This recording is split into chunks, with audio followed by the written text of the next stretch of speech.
Hey, welcome everybody. This is Vincent for the Meaningful Shit Show, and today we're going to talk about harnessing the power of dopamine, serotonin, endorphins, and oxytocin. So the four feel-good molecules. I'd like to start with a couple of opening quotes. First, that's what's falling in love really amounted to, your brain on drugs. Adrenaline, dopamine, oxytocin, and serotonin. Chemical insanity, celebrated by poets. That's by Tess Gerritsen. When the eyes of a woman that a man finds attractive look directly at him, his brain secretes the pleasure-inducing chemical dopamine, but not when she looks elsewhere. Daniel Goleman. All right, let's get this started. I want to talk to you about strategies for regulating the four feel-good molecules, dopamine, serotonin, endorphins, and oxytocin, and what it means from like sort of a big picture perspective, what we can learn from it. And I'll touch on adrenaline as well here and there. So I would like to talk about all of the four chemicals, more from like just a scientific perspective, what they are, but want to go through that relatively quickly, just to get you started, get the juices flowing. Dopamine, often referred to as the feel-good neurotransmitter, plays a crucial role in the brain's reward system and reinforcement of certain behaviors. Serotonin, it's also a neurotransmitter, known to regulate mood, emotions, and social behaviors. It's created in the gut, contrary to dopamine, which is created and stored in the brain. So serotonin contributes to feelings of well-being, happiness, and is involved in maintaining a stable mood. We have endorphins. They're neuropeptides, so something else. They're produced by the body, I believe produced in the brain as well, but we'll get to that later, to help manage pain and stress. They act as natural painkillers, mood lifters, and induce feelings of euphoria and reduce anxiety and stress. Then we have oxytocin.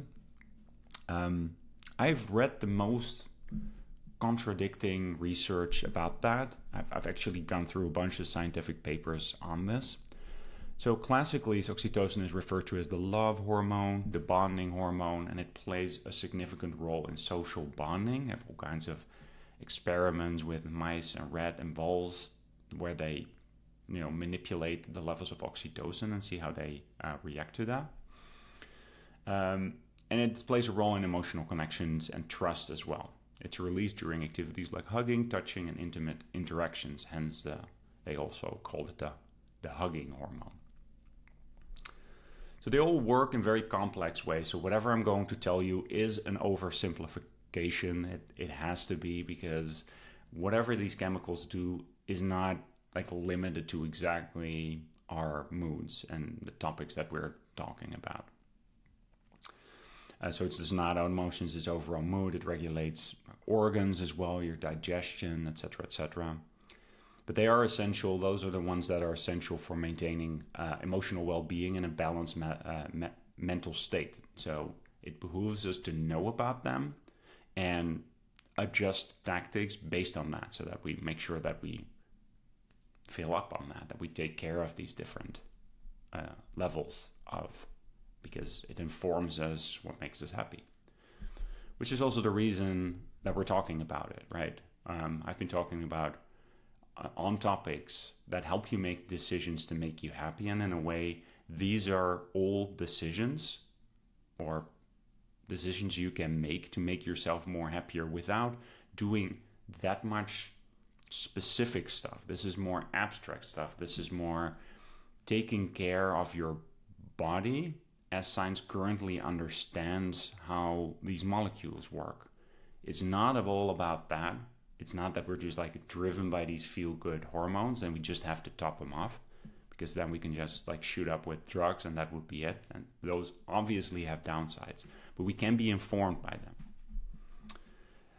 Also begs the question what happiness exactly is. Is it contentment, ecstasy, avoidance of non-happiness or negative emotion, or is it just being balanced? And how I look at it in context with these well-being molecules is like the meta thing that we want to do is be on life's path. And it has something to do as well. I'll touch upon that when we talk about dopamine. But that path comes with ups and downs. So we're not trying to like eliminate sadness, eliminate negative feelings or something like that.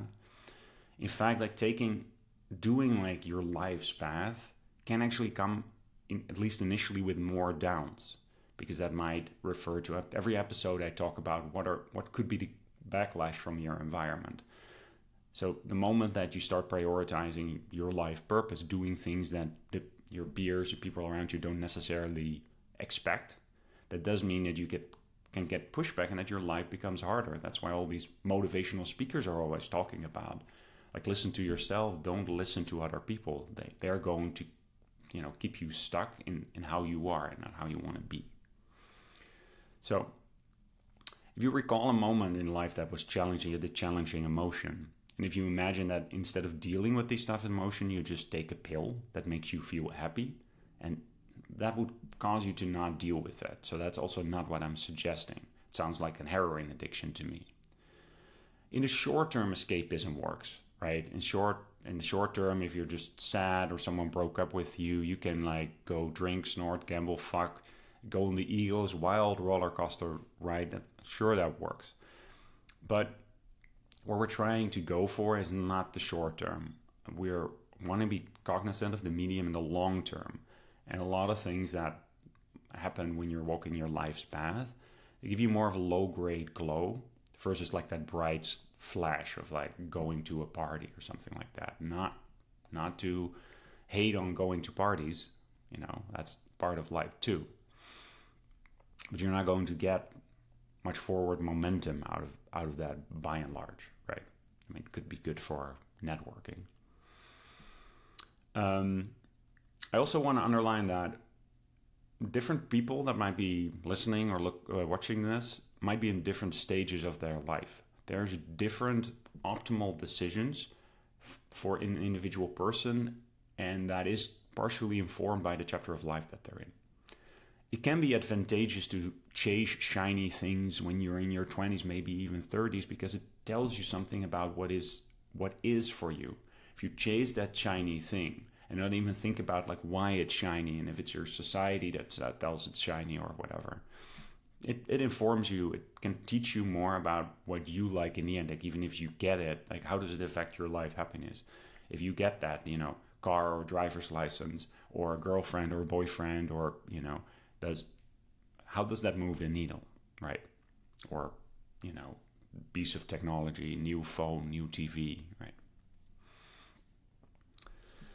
I do want to talk a little bit about something that happened to me personally in life. So, fairly recent, like a number of years ago, chapter of life, I got out of a very long relationship that I'd been in since I was like 19, basically, 11 years.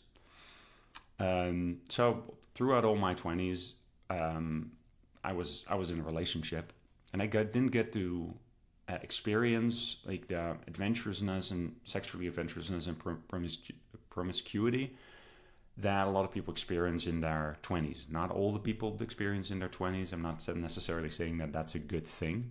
I actually would argue the opposite right now. Wish I would have a little bit more maturity in that phase of life. But I went through that phase because I thought that was what I was truly desired, because it's like one of these shiny things. It's like something that at least I was susceptible to drinking that Kool-Aid of what like masculinity looks like, that you can go out and you can just have sex with a bunch of girls. Like, that makes you a better man in some way. And it turned out to be more destructive in the medium and long term to me, because it engages like sort of almost in an addictive cycle, because it's chasing shinies in a way, and you're not moving yourself along that much. Now, again, there's something to be said, because there's the fact that men are interested in women and that they want to like chase them has something to do with their reward mechanism. So we're going to talk about dopamine there. It's very dopamine inspired. Nature has arranged it in such a way that for a lot of us, like, we don't just keep chasing women over and over and over again because we at one point get that it doesn't really make us happy, and that like sort of the low grade, slow churn happiness is more in having a longer relationship. So these two systems do play together, basically dopamine and serotonin. More about that later. So, but that is what I wanted to underline. That in that chapter, that was very dopamine driven. It was about going to parties, meeting people, and at the same time, I was working on my life's path. I was working on spirituality, but it was very segregated, and that's, was a phase of immaturity in me, and very much like sort of a dopamine bender in a way. Your story might be completely different. You might have gone through that chapter in your 20s. You might be in your 20s. It might be more about complacency for you. Some people are in a situation that they have like a good safety net around them, so that they are not really challenged that much to do anything new. They're just doing whatever everyone else is doing, and sort of like feeling like their life is slowly wasting away. They're gaining weight. They're not really doing anything that challenges them. That's not really my temperament, for better or for worse, but it can influence your happiness in the same way, and it involves the same brain chemicals. Like, I mean, what keeps you like sort of on the couch? What keeps you unmotivated, right? And that has something to do with dopamine as well, which is how you motivate yourself. So we're really going to take a look at what these 4 feel-good molecules tells us about optimizing happiness, to just have like this feeling that you're good in your body and your brain, that you're steaming ahead into a direction that you want to, and how that affects these different molecules. And of course, this is just a model to look at that. These molecules are hugely complicated. Like I said, it's going to be an oversimplification. But we can still see what chemically drives happiness, and we can try to look beyond the chemicals at the same time. We know the solution does not lie in a pill. The solution lies in putting in the work and putting in effort. But you want to put in the work and the effort in the right way to like sort of chop the wood with the grains, the Wu way, moving in line with how nature wants things to go. So, in a way, recruiting these feel-good molecules, so it helps you along, right? That it becomes a tool instead of something that prevents you from moving forward. We can then be informed by these theories. We can be informed by how the machinery works, and then use that into doing what we want. All right. Now I want to try to do this rapid fire. So I want to really talk a little bit more in detail about these different molecules. I'm going to start with dopamine. Dopamine is a neurotransmitter in the brain, stored in the brain, discovered by Arvid Carlsson only 50 years ago. It's mind-blowing. There's more insights that were provided by Paul Greengard, so that's another known name in the industry. And that actually got them the Nobel Prize for Medicine in 2000. But it's really interesting, at least to me, that we've only really known about what this molecule does for 50 years. It's fascinating. So it's known as the feel-good hormone. It gives you a sense of pleasure, a strong sense of pleasure, which wanes pretty quickly. It gives you the motivation to do something. So it is anticipatory, as in you know that you're going to get something that's pleasant. That is going to give you some motivation to keep going. Generally, you do have to start, or you have to like visualize starting. Then the dopamine starts going. And then when you complete whatever the thing is, you get the shiny.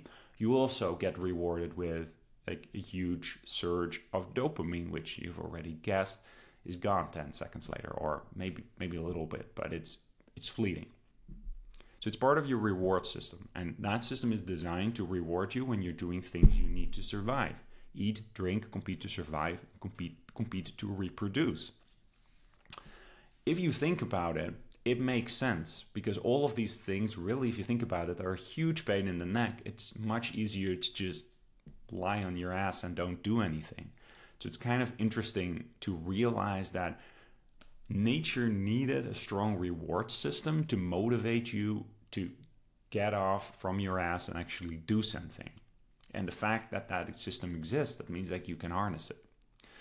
So our brains are hardwired as humans to seek out behaviors that release dopamine in our reward system. When you're doing something pleasurable, as I said, it releases a large amount of dopamine and you feel good, you seek out more of that feeling. So it is involved in movement, in memory, right? Because you have to remember a good thing in order to do that good thing again. So you have a special way of storing those memories. So you can have like euphoric recall, like basically only remembering the good things of an event or, an eventuality, so that you seek it out again, which can lead you down an addictive path, and you can break that entire system once you become really addicted to hard drugs, for example.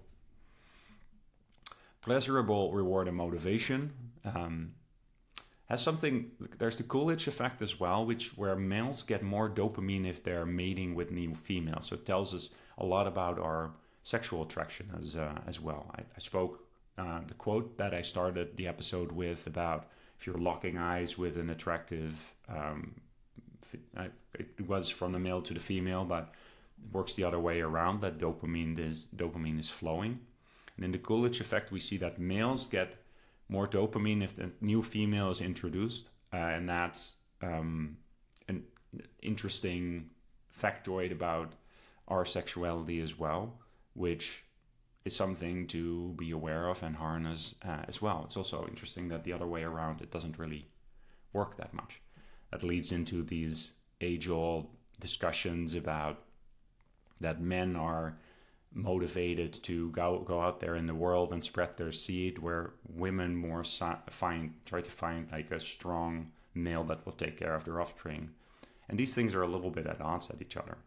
So I'm also partially telling you this because the fact that something is present in us doesn't mean that we always just want to let that system do exactly what we want. We have a society that does not promote like just going around and spreading your seed as it were. That's adultery. But there is something that, like, the reason that adultery happens is because we're seeking dopamine and that we're like lacking in different areas. So it's an imbalance in a way. So it's also part of behavior and cognition.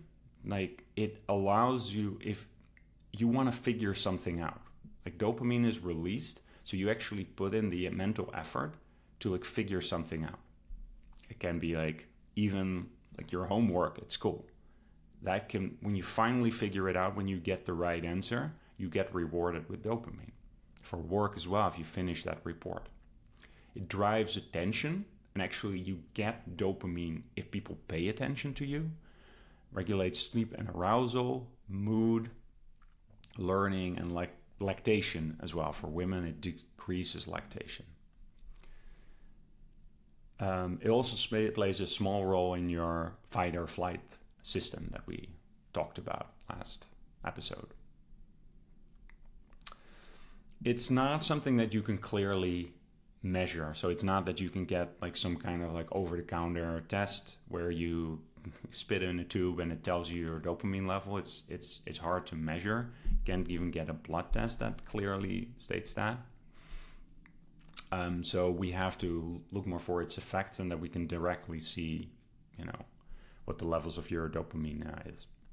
So let's talk a little bit about the different things that allows us to get more dopamine. The most important part is accomplishment, right? Accomplishment of something pleasurable, and it doesn't even have to be something pleasurable per se. Like I said, it's like finishing your homework.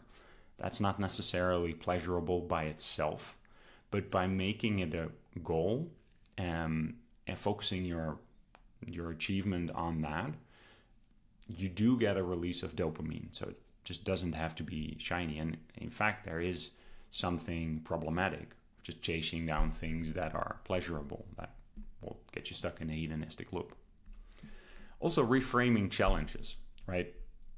So usually how we relate to a challenge is we're annoyed by it. Like something comes up and I don't know, we have to do our tax returns, or we get a parking ticket, or whatever. Anything happens in life, we don't get the promotion. There is great value in reframing challenges in like sort of a positive way. It's not just like an airy-fairy thing. It is something, when we do that, we harness the power of our motivation or of our reward seeking. Because we set a goal, we imagine it to be in a certain way, and instead of being annoyed that it isn't this way right now, we focus more on how it will feel good if we complete that task, and then suddenly our dopamine is going to help to stay on target and actually finish that.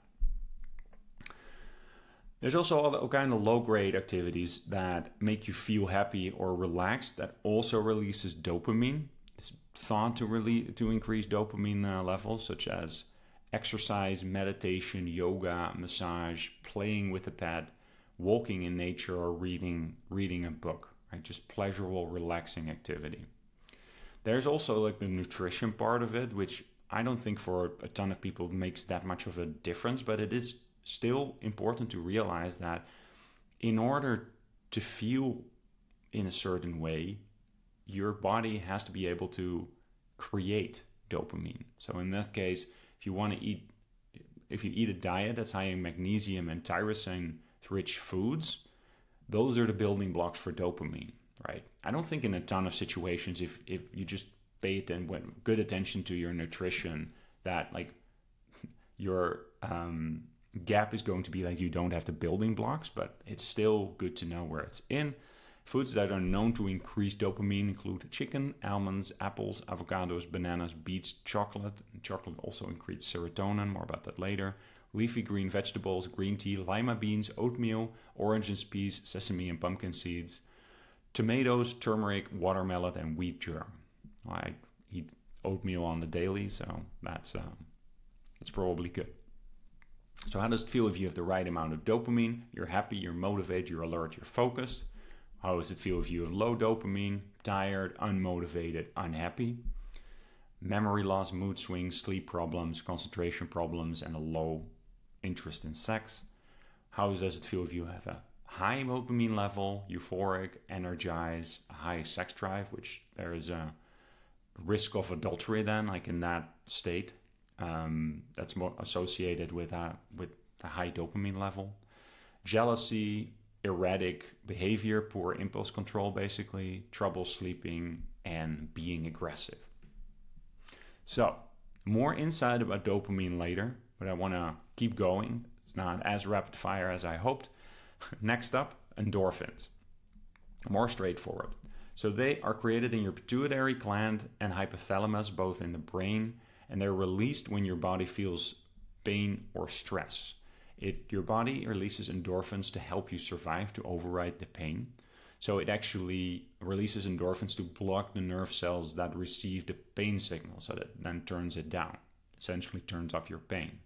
It helps you to continue focusing even in painful or stressful situation. And because you naturally seek to avoid pain, you're more likely to do something if it makes you feel good, like exercise. So they have many benefits. So they ease the symptoms of depression, help with stress and anxiety, improve self-image, contribute to weight loss, and alleviate childbirth pain. And this is again from a number of scientific studies that I will cite in the show notes. One of the easiest ways of releasing endorphins, and you might know that, is by exercising. And I've talked about the Real Happy Pill by Anders Hansen before, which outlines what kind of exercise and what you have to do, and it's actually nothing crazy. You do have to focus that you engage your heart rate. Your heart rate does have to go up above a certain BPM appropriate for your age. So it's not just taking a walk.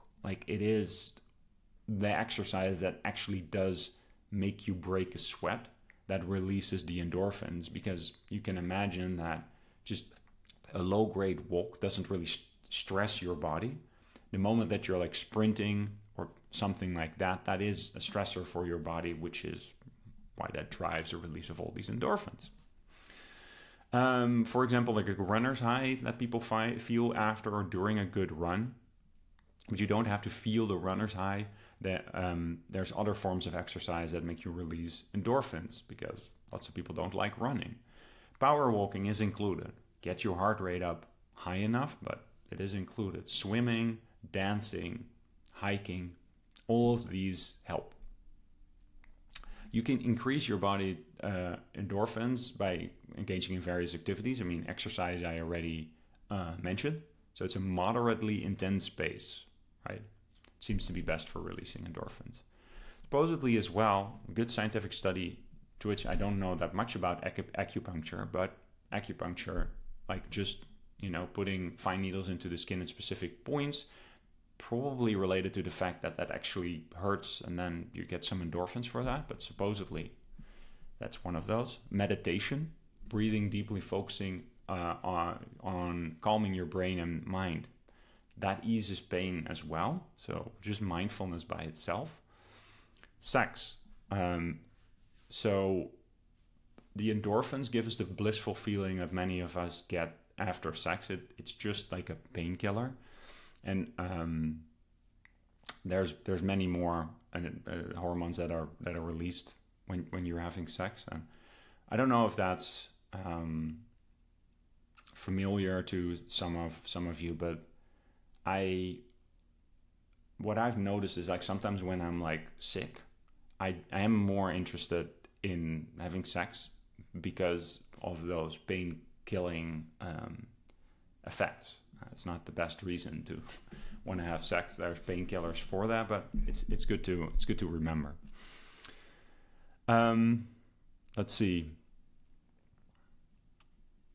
There is some study as well. Like, this is the interesting thing about studies. This is a more recent one that do state that the release of endorphins aren't as strong as like after having sex for men as for women, but that's just the one study. But playing music, so I alluded to the dancing as well, but if you sing, dance, bang on a drum, you do more than just entertain others or annoy others.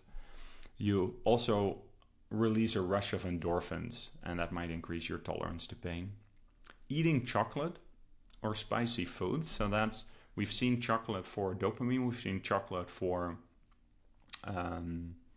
endorphins now, and we're going to see that it also promotes serotonin. So there's something really good about chocolate.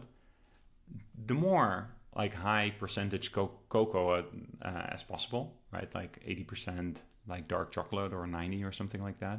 And spicy foods supposedly as well. Probably, there's something painful, stressful about that. Laughter. So that apparently does wonders for releasing endorphins and generally for your state of mind.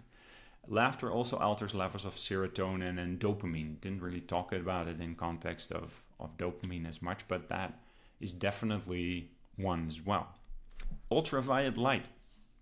So just being in the sun, it stimulates the release of beta endorphins in the skin. So that's wonderful. Onwards to serotonin. So serotonin is largely created in the gut, 95%, and not just the brainstem. Or not just the brainstem, but some of it is created there as well, which is different from sort of the chemicals that we've been talking about so far. What does it do in your body? It regulates your mood.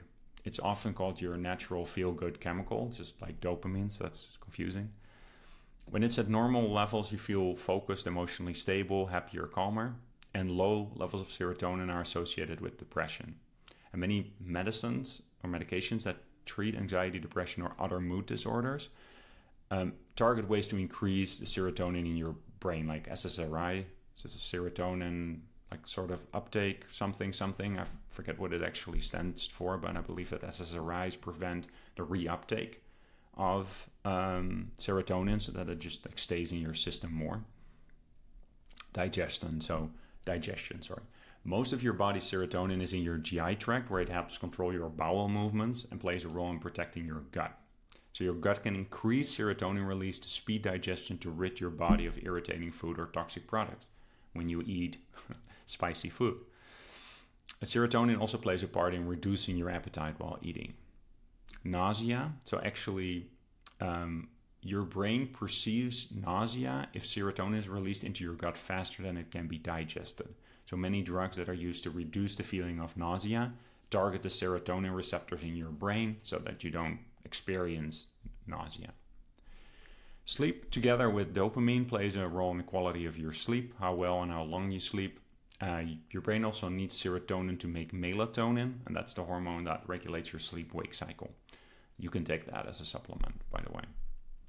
Wound healing, so it has a place in helping your body heal wounds.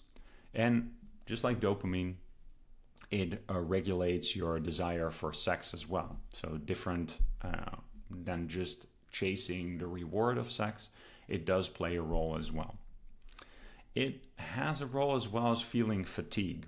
So you might know about tryptophan. Tryptophan is one of the amino acids that's required to create serotonin in your brain. And it's one of the 8 or 9, depending on how you count, essential amino acids.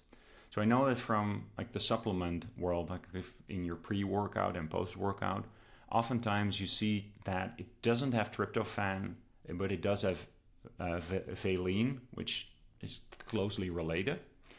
And the reason that that's the case is if you get a lot of tryptophan, that can get metabolized or in your brain changed into serotonin. If you have a higher concentration of serotonin in your muscles, you can't do as many reps. You feel tired earlier. So I found that interesting as well. That's the reason that there's generally no tryptophan in working out supplements. So to increase the levels, you guessed it, you can eat more tryptophan containing foods. There's a list, but I'll just like highlight chocolate again, dark chocolate.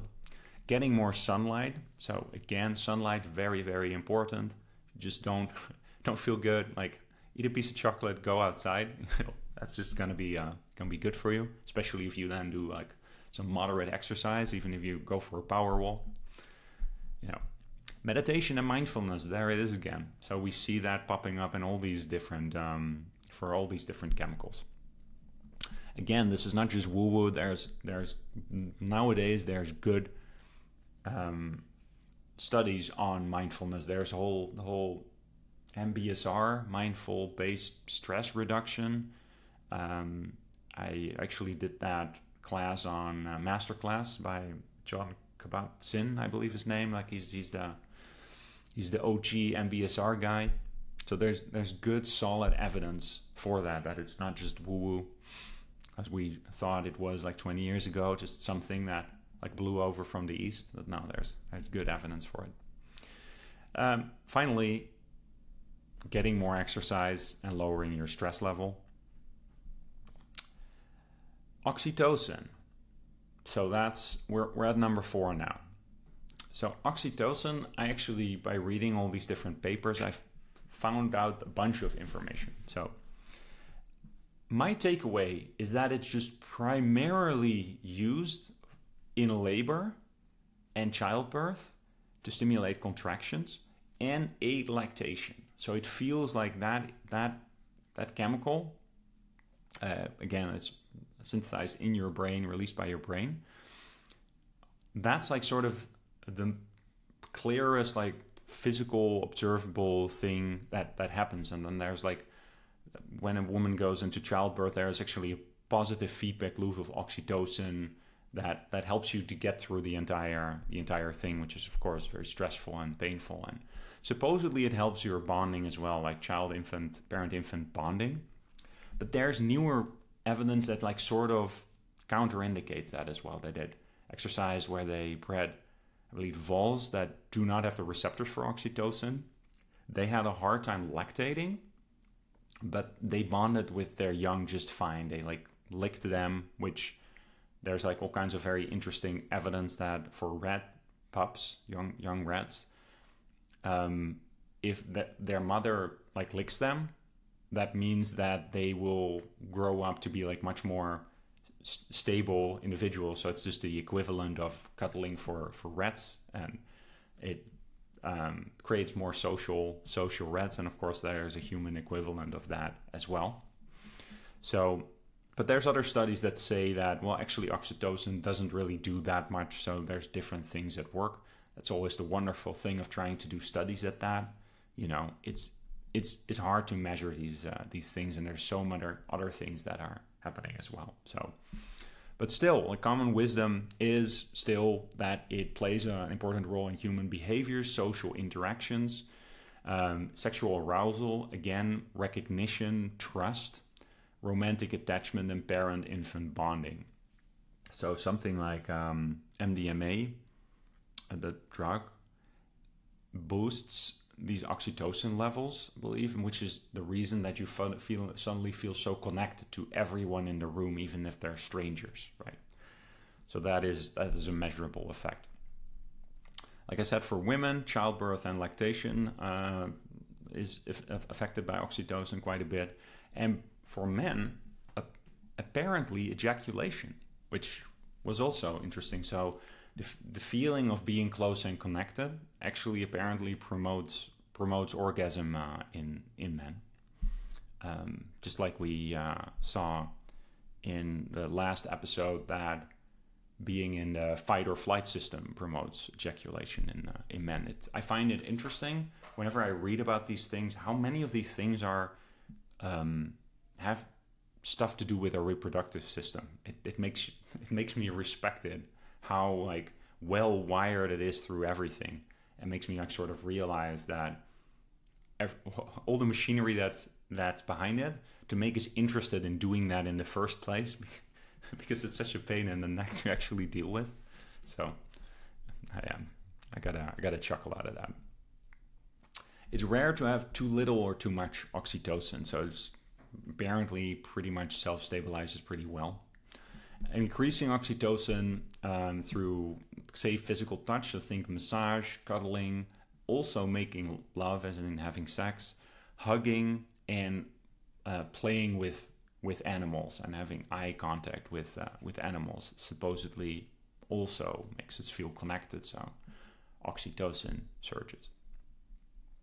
So let's go into like the insights. I've tried to give an overview of the four molecules, what they do, how they work, and now like what does it mean for the work that we're doing? What are the insights that I got out of that for me personally, and just like sort of in an abstract sense as well? I feel like a number of these feel-good chemicals are straightforward, and what you can take away from this talk is just, hey, take care of your exercise. It's so important for just like your chemical happiness. It's not optional. Plan for it, do it in the right way. It's just not an option. Get out in the sun. Sure, like wear sunscreen, it's important, but be aware of it's not just the vitamin D that you're getting. It's really important for your chemical happiness. Eating in the right way is also quite important, and laughter is what I wanted to mention as well. It's like plan that in your life, even if it's watching a comedy show or something like that, or working on your own humor. Meditation. So it's basically so much connected to all these, chemicals, brain chemicals for happiness. Read up if you have like some kind of like skepticism around that, like read up on the science yourself, but it's just so important. And in this world of like everybody like doing that much, it's one of the things that I find the hardest to convince myself or others of. And the last one is like also take care of your sexual well-being. So, and that doesn't mean just having sex. It might actually mean having less sex, right? So I'll go into that as I talk about these different insights. First of all, I do want to like sort of compare a little bit dopamine and serotonin, because They're both neurotransmitters. They're both chemical message carriers between nerve cells in the brain as to and from other areas in your body. They're both considered to be happy hormones, and they both play a role in positive mood and emotion. But what's the difference? Serotonin is associated with happiness, focus, and calmness, where dopamine is associated with rewards and motivation. I've talked about that as well. They are in some balance. It doesn't mean that if you're just chasing shinies and have high dopamine that your serotonin is going to be low. It's not as simple as that. It's really complicated. But they do interact, right? So they have partially all other functions. Like dopamine doesn't really regulate the digestive function where serotonin does. But it is true that sometimes an imbalance leads to an overproduction of the other neurotransmitter. So in my head, I translate that if you don't take care of your serotonin, if you don't relax, go for that calmness, that might present itself as an overproduction of dopamine, and that involves chasing shinies. So for me, it just means that in my sort of daily plan, my daily time, I have to really think about what are my dopamine activities, what are my serotonin activities, that, how do I take care of an environment that allows both of them to regulate me. Let's see, one of the other things, just to reiterate, the things to take away from this episode is exercise well. Not just exercise, do it in a way that you sort of maximize filling up on these hormones. Be present, mindfulness, eat well, have a balanced sexual life, safe physical touch, spend time in the sun, and laugh. So that there are seven things there. You can take note. I do want to create sort of talk about a warning, and partially from personal life, and that is to be aware of compulsions. So I think that most of these chemicals that we've talked about, there's no way that they can really hurt us that much. You could argue that if you're high on serotonin and you're just feeling good, you don't really motivate yourself to do anything. That's something you could argue that. But I believe it to be much more rare, and it's not the case for me, so that it doesn't speak to me as much. I can sympathize, I can't empathize. But for dopamine, there is a danger there, because it's so much, you get to decide what the rewards are that you chase after. And what you consider pleasurable is driven by so many things in life, right? So once something becomes ingrained in your brain circuitry, if you've engaged into it over and over and over, and you might have heard of these experiments where mice can self-medicate dopamine or cocaine or some addictive, and when we're talking about addiction, the way that you get addicted to cocaine or heroin is very much through the reward system, through dopamine. Read an interesting paper on that. On that topic, that same paper also states, for men that want to kick their cocaine addiction, making sure that you have enough oxytocin, even with a nasal spray, had a very positive effect, right? The control, the group that had the spray versus the placebo group, or the group that didn't do anything, did significantly better, which is interesting. It's also interesting that it doesn't work like that for women, but I don't have a particular insight. I just thought that was an interesting factoid. But so if you ingrain it in your brain circuitry, it becomes exceedingly difficult to change that at one point. This is where adrenaline comes in as well. If you have this cocktail of adrenaline, something that's really exciting, kind of scary, and dopamine, that creates very euphoric memories, right? It's going to feel very vibrant, very, very great, right? And that's dangerous, right? Because there are some things that can actually be very damaging. So, for example, that's the way that pornography takes root in a lot of the brain of especially young men, younger in life, and can speak to that from personal experience. You have the rush of adrenaline because you're doing something bad that's not allowed, right? And dopamine because your body is rewarding, like looking at like naked women or porn or whatever, and like the orgasm that usually follows.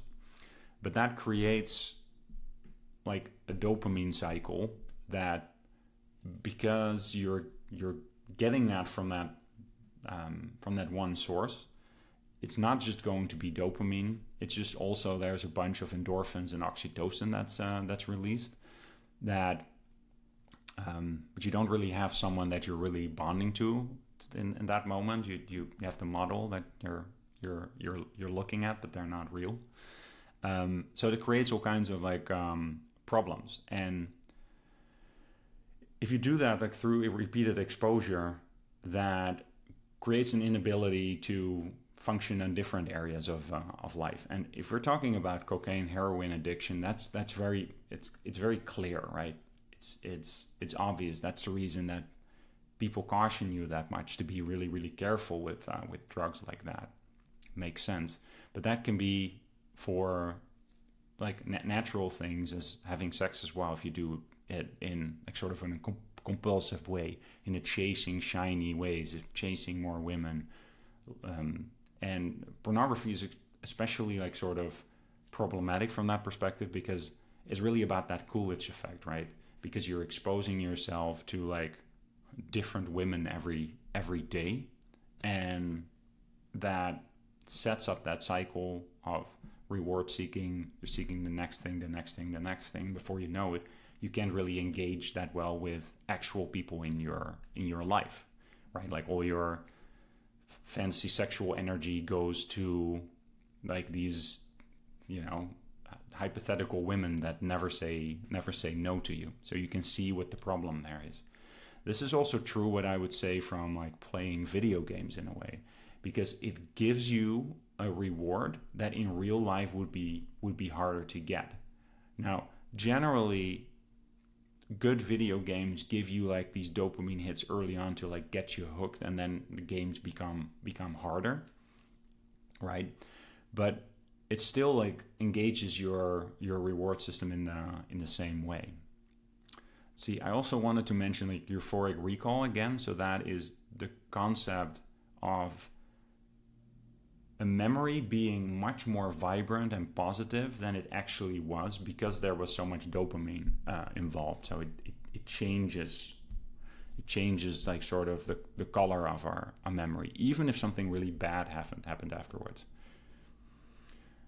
So it creates it takes a really conscious and concerted effort to swim against the current of reinforcement, right? Because every step towards like getting your full surge of dopamine, you're going to get like dopamine drips. It's reinforcing you. It's like sort of cheering you along here, like feel a little better, feel a little better, feel a little better. So that's why you get in a rush, like people that read about like people that have been in recovery for years that can still really experience these strong cravings when they find themselves in places where they used to engage in their addictive behaviors, right? Because your body wants you to get there.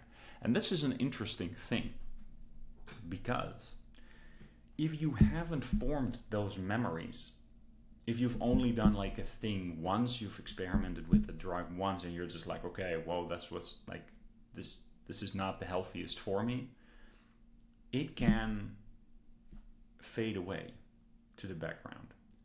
If you have like a very strong, you've reinforced that circuit a lot, it's going to take a lot of deprogramming. Luckily, it is possible, and this is where mindfulness comes into play again, because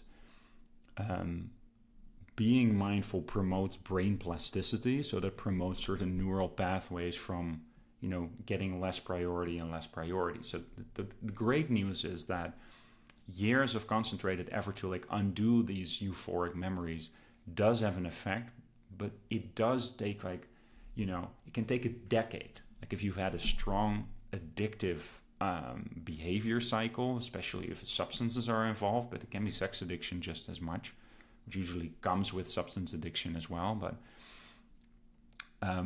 it changes you. It like physically changes like the connections in your brain. So that means that you have a lot of brain plasticity work to do to unwire that. And that's like sort of my caution about dopamine. So you can fill your dopamine cup in millions of unproductive ways. I've already talked about playing video games, making money, just focusing on making money. That's like lots of, like if you drive like a car for Uber or Lyft, I hear from drivers that there's like a gamified way of doing that. Like you have to get this many rides and then you get that much money, and like you hear like sound effects and stuff like that. And then you get a dopamine rush when you hit that, like hear that beep of achieving that reward, you know. I'm not saying that making money is bad. I'm just saying that that can be one way of engaging your reward system, and that gets you some things but not other things. Gambling is a great example as well. That, again, I can sympathize, not empathize. I don't really have a gambler's heart or soul or whatever, so I don't really get it. But supposedly as well. And anything that is addictive, right? Smoking, drinking, doing stimulants, doing heroin. Dopamine drives early addiction to heroin very, very strongly. So all of these, you know, engage dopamine very, very well, optimize that. I've already mentioned watching porn or fantasizing, and fantasizing in like sort of like, not like fantasizing can be absolutely great because it's a way of visualizing what we want, and that's absolutely great. That's actually a big part of manifestation, being able to like visualize what you want. I've talked about visualization in multiple episodes, so it's very, very important. But it is important to fantasize about things that you want to come to pass, and not just like these bizarre scenarios that you see in porn, because you know that's not even truly what you want, if you're honest. So it's wasting brain cycles in a way. Masturbate and doing any like sort of like reproductive behavior, it is important to be aware how strongly that engages the reward system, depending on your temperament. But the fact that how much you hear me talking about that is, you know, a strong thing for me. Like oftentimes sex feels like the shiniest shiny to me, and there's dangers to that, because not only does that lead to disappointment because it's actually like not your solution to everything, it hurts the connection with your partner as well, right? Because it becomes compulsive, and who wants that? Who wants to be exposed to someone that wants something from you compulsively instead of connecting with you? I mentioned already euphoric recall.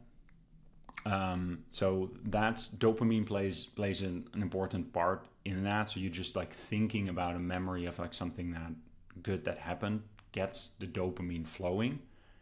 It's meant to get the dopamine flowing so that you seek out that situation again, right? But in some situations, you don't want to engage with that situation again, right? So this is again where mindfulness comes into play. So I would say that euphoric recall can be very important. I can say that like everything that I've talked about in a way can be very important if it's a goal, if it's something that you're trying to achieve or to get, right? If I want to do public speaking and I am just doing a euphoric recall to how I felt after I did that, when I got my applause or something like that, that's positive, because that means like I get reinforced in seeking out that next experience to fulfill my like life purpose, if that's public speaking, something like scary like that, instead of focusing on how nervous I was before that or something like that. So I'm not saying that euphoric recall is bad. I'm saying to use it productively instead of like obsessing about or euphorically recalling things that happened in the past that you don't want to reproduce, that you actually don't want to do. If you experimented with a drug and it was really good, and to obsess about that leads you in the wrong direction, or some sexual encounter, or gambling where you won some money, or that time that you got that bonus from work when the company sold, or that time that you found like $1,000 on the street. So the moral of the story is kind of like, just don't be dopamine's bitch. Think about the marshmallow test as well. Delayed gratification is a good thing. Like, you don't have to follow that dopamine drip that's being created. I haven't really talked at all about cell phones and social media, right? When I'm talking about playing video games, it's kind of the same thing. Like, in a way, like social media, you can see it as a video game. I don't really engage that much with social media at all, partially because I feel like I'm very, it's easy for me to get sucked into like likes and whatever. But that is a very important one to mention as well. So that can lead to a lot of scrolling. It can lead to a lot of obsessive thinking. It lead to like checking your phone whenever you hear the beep of like something that you're getting. That is actually the reason that I have notifications on my phone like off the vast majority of the time. I have like 2 or 3 contacts that can like get through that. So if I get a text from my girlfriend, that'll like interrupt my workflow. But for the rest, like, not Twitter, not email, not Slack, not like any of these things that work into like, oh, is this a good or a bad thing? No Instagram alerts or something like that.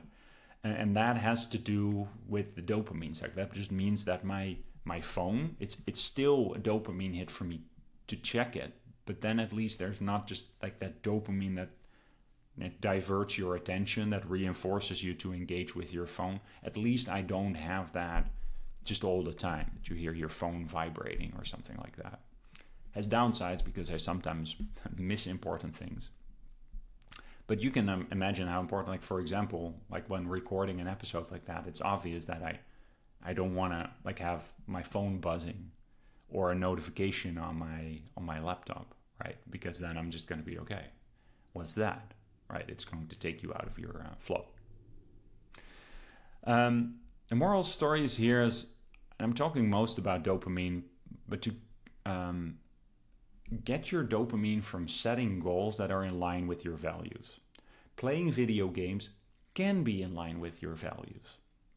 Having sex can be in line with your values in like a healthy amount. Even gambling can be in line with your values. You might want to get really good at poker. That's fine. Like that, there's nothing like necessarily wrong with that. You can make your living doing that. Why not? Like, why is that better than programming? Like, I mean, I can people become like these that do like compete in the tournaments and stuff like that.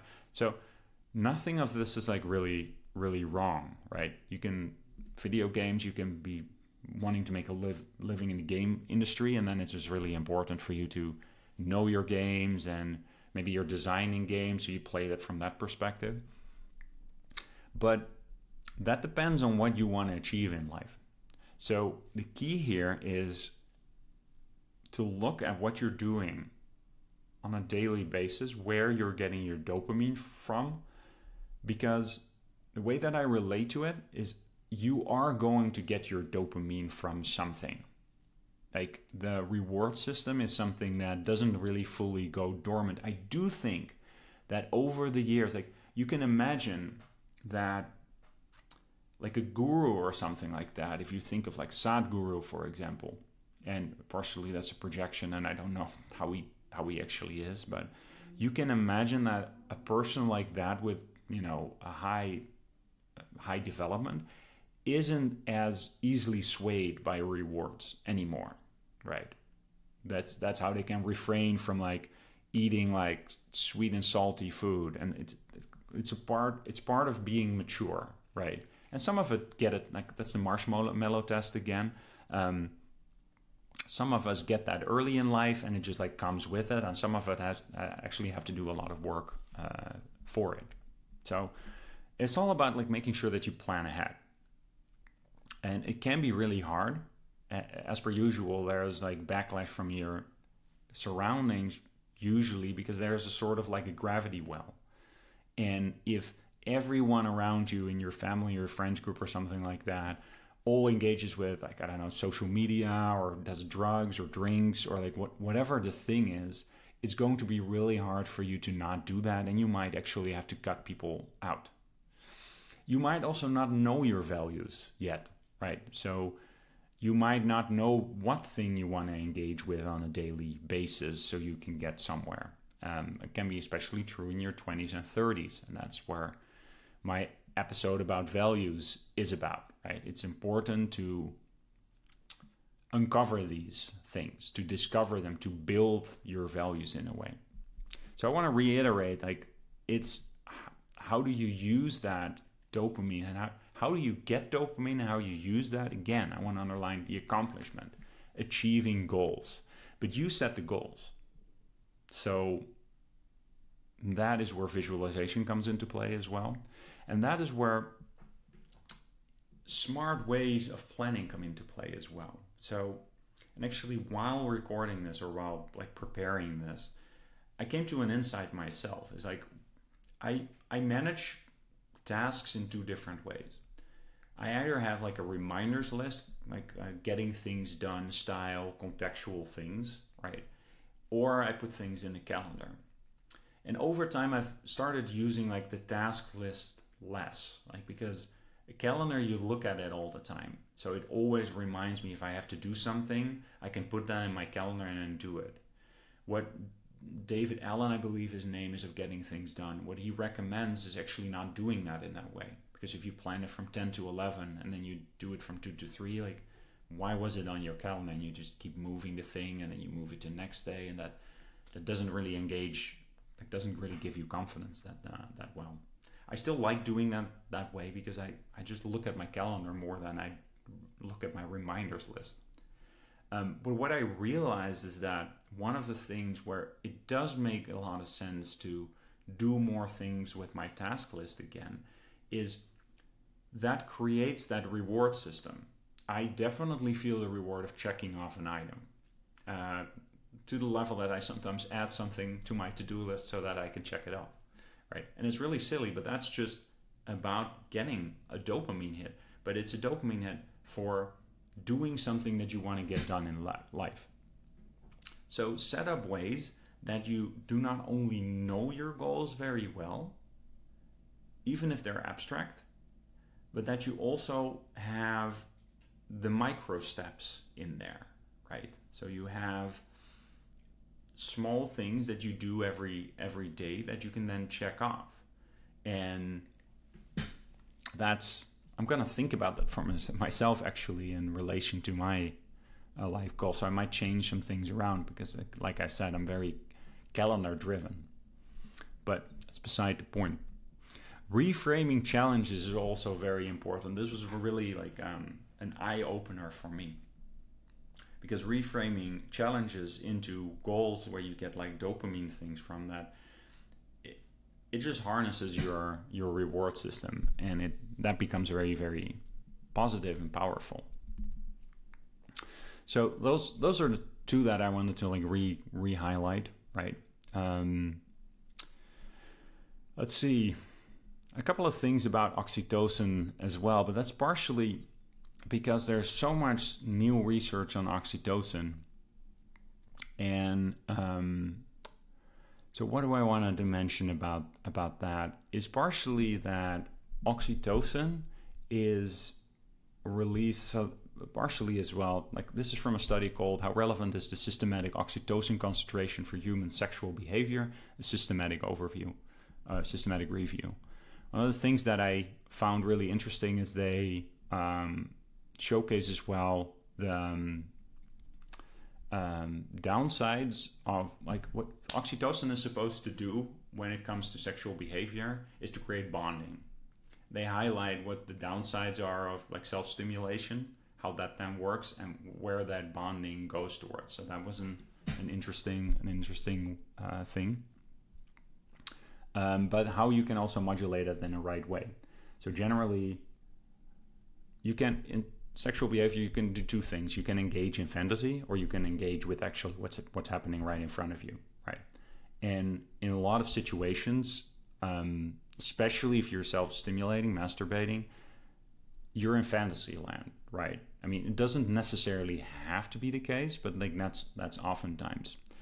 And that is actually where you can do that in a productive way. You can, if you keep your fantasy on the real world, on your partner, for example, or someone that you want to be your partner, there can actually be advantages to that. So it's another example of where visualization, fantasy in a way is visualization, combining it with like a strong like bonding system, like human sexuality, actually can get you something positive that you want to go for. And like from my perspective, the best is still to engage sexually with a partner that you want to bond to, and instead of while you're having sex with them fantasizing about someone or something else, to really make sure that you can be present in that situation. And that creates very, very important bonding, which again has a positive effect, because the moment that you're bonded to someone, they become a source of oxytocin for you by just looking into their eyes, right? And that just creates more stability in general. I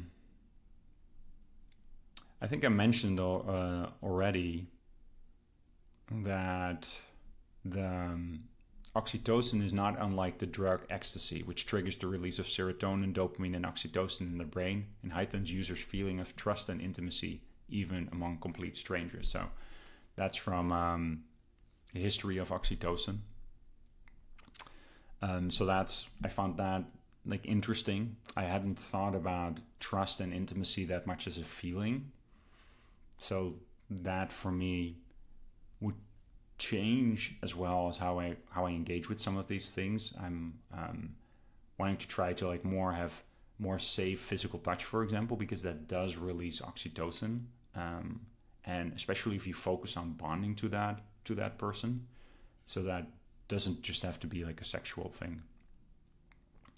And one of the last things is that I've mentioned as well is like for men, if you're caught in an addictive cycle, like the study is about cocaine addiction, that you can actually use oxytocin to make your life a lot easier. So that shows a little bit for us men how important it is to like feel bonded. I mean, you can artificially like sort of have like a nasal spray with oxytocin, but that also kind of means that if you optimize that in a natural way, and I translate that in my head as like feeling connected to like people around you, that you don't really get sucked into addictive behavior that much. So I found that very interesting as well. All right. So I think that's what I wanted to chat about. Do want to wrap up. Like I usually go through, expect some backlash from your environment. Be aware of if you're changing behavior, if you're changing like the way that you're getting your dopamine. Be aware that that's going to, like, people around you are going to have an opinion about that, not always positive. I just want to re-highlight as well as being talking mainly about dopamine, because dopamine I feel is partially dangerous. Like it can take you down. I haven't talked in my insights as much about the other feel-good chemicals, because my takeaway again is like these just where are my 7 things: exercise well, be present, mindful, meditate, eat well, have a balanced sexual life, safe physical touch, spend time in the sun, and laugh. Wait, like the sexual life and physical touch were the same, but so 7 things. That's the main takeaway that I get from like the endorphins, the serotonin, oxytocin. I talked about it a little bit more, but like from an insights perspective, I feel like that's just the most important takeaway. So this stuff about the feel-good molecules should remotivate you to just cover those bases really, really well. So if you make sure that in your routine those are taken care of, that's going to be it's going to do a lot for you in life. All right, so I think I want to leave it at that. Thank you so much for tuning in. This has been Vincent for the Meaningful Shit Show, and I will see you next time.